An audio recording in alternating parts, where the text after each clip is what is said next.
It's time for lunch for these students at Jackson Middle School.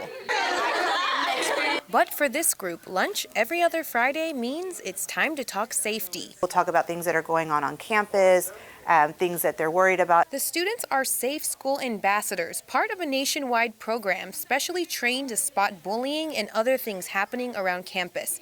Zelvia Rodriguez is the school's family specialist and has been in charge of the program for 13 years. There's a lot of things that go on around campus, things that are said, things that are done that we as adults just don't see or hear. And not because we're not vigilant, but because we can't be everywhere all the time. For example, in the restroom or in the locker room, in the back of the classroom, and nowadays, especially on social media. 15 to 20 students per grade level act as ambassadors to their peers.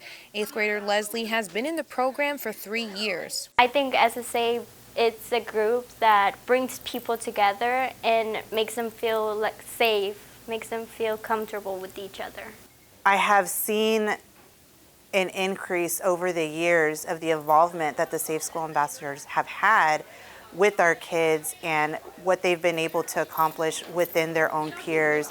And they know when it's time to have somebody intervene, like myself or their teachers, a sponsor, an administrator. You can't change other people. True. You can only control yourself, right?